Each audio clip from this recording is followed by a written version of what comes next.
آئیے ہم بائبل مقدس کو کھولیں۔ بائبل مقدس میں سے مقدس پالوس رسول کا تیتس کے نام خط، اس کا پہلا باب، اس کی 5ویں آیت سے 9ویں آیت تک۔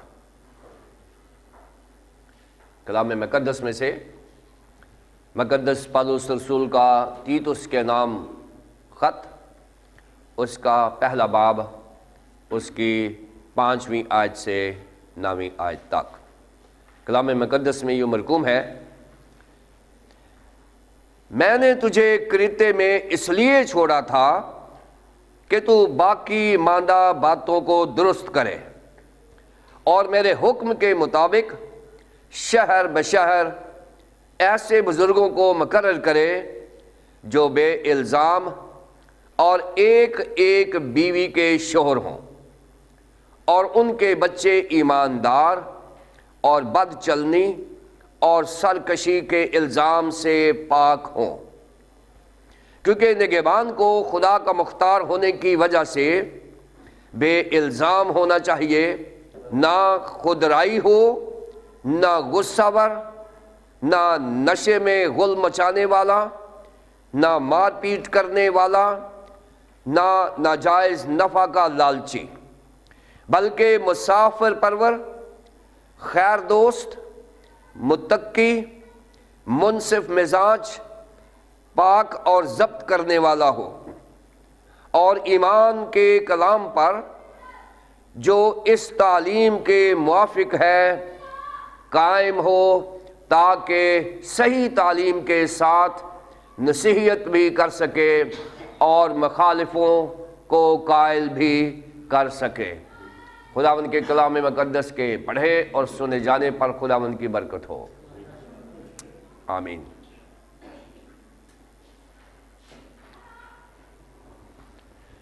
پاسبانی خطوط کے تفسیری مطالعہ کے سلسلے میں آج ہمارا 36واں لیسن ہے، جبکہ تیتس کے نام خط کی تفسیر کرتے ہوئے یہ ہمارا دوسرا لیسن ہے۔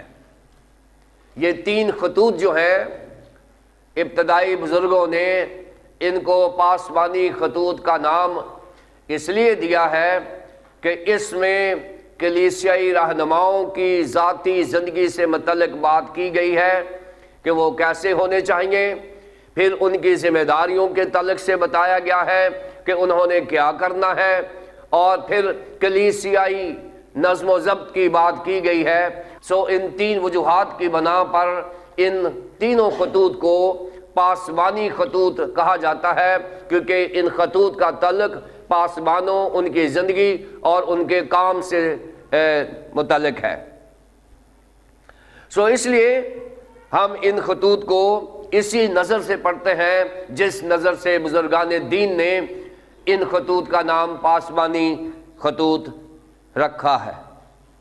یہ جو ہمارا اقتباس ہے، ہمارے سامنے جو پہرا ہے، جو ٹیکسٹ ہے، اس سے پہلے ہم نے یہ دیکھا تھا کہ کس طرح مقدس پالوس رسول جو ہے وہ اپنا تعارف کراتے ہیں، اور اپنے انٹروڈکشن میں وہ کبھی بھی اپنی ذاتی زندگی کا یا اپنی ذاتی تعلیم کا یا اپنی ذاتی مہارت کا یا اپنی ذاتی ایکسپرٹیز کا ذکر نہیں کرتے، اور وہ ہمیشہ اپنے آپ کو خدا کا بندہ اور یسوع مسیح کا رسول کہہ کے پکارتے ہیں، کیونکہ وہ یہ سمجھتے ہیں کہ دنیا کی تعلیم جو ہے اس وقت کوئی فائدہ نہیں ہے جب تک ہمارے پاس خدا کے ساتھ لنک نہیں ہے۔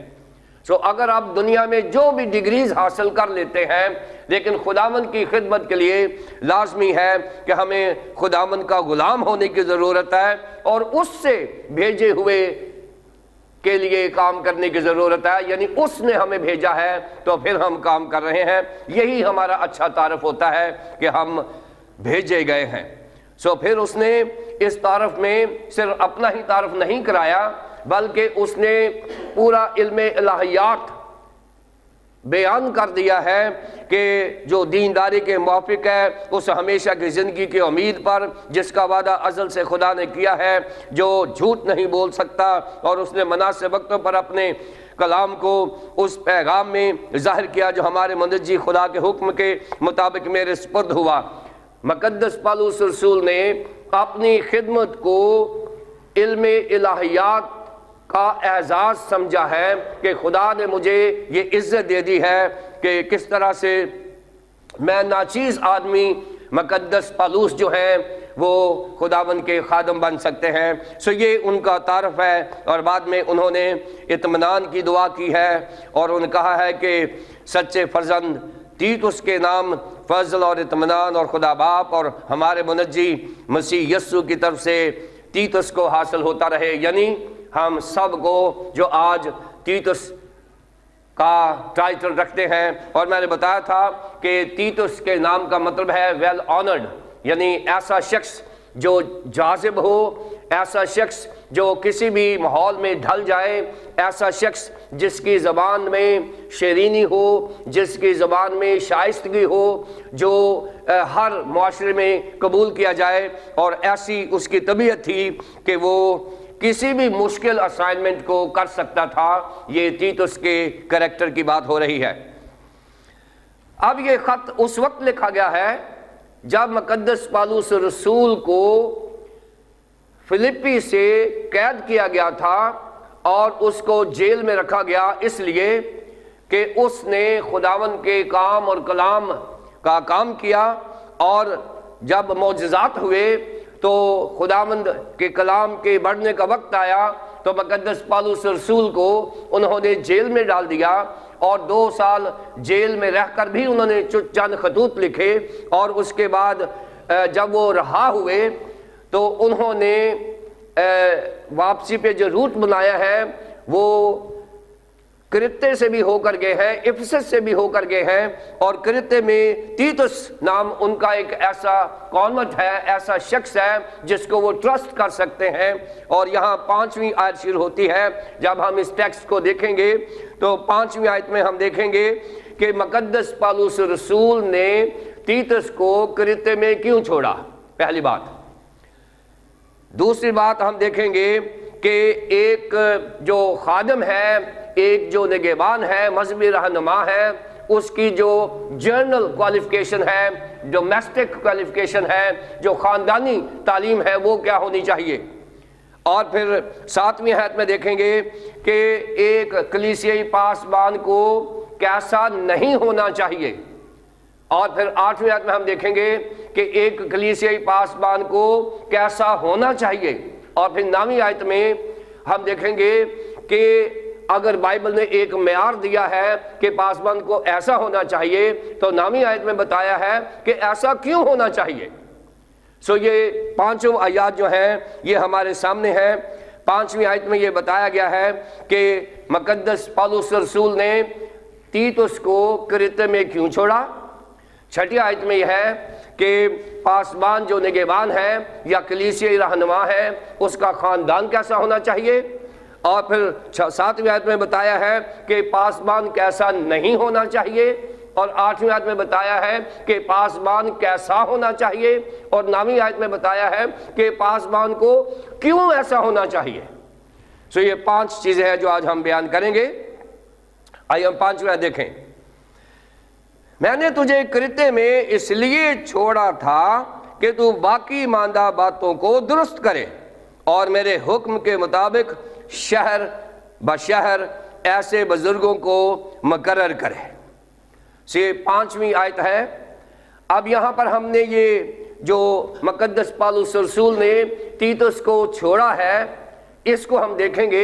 جیسے میں نے بتایا کہ جب مقدس پالوس رسول جیل سے نکلے ہیں، وہ افسس میں بھی گئے ہیں جہاں تھموتھیوس ہے، اور پھر وہ کرتے میں گئے ہیں جہاں وہ تیتس ہے، اور پھر وہ آگے چلے گئے ہیں مقدونیہ یا کرنتھس میں چلے گئے ہیں، اور تھموتھیوس کو انہوں نے وہاں افسس میں چھوڑا، اور تیتس کو جو ان کا سچا فرزند ہے انہوں نے کرتے میں چھوڑا۔ اور چھوڑنے سے کیا مراد ہے؟ چھوڑنے کے لیے جو یونانی زبان کا لفظ ہے وہ ہے اپلیپون، یہ لفظ ہے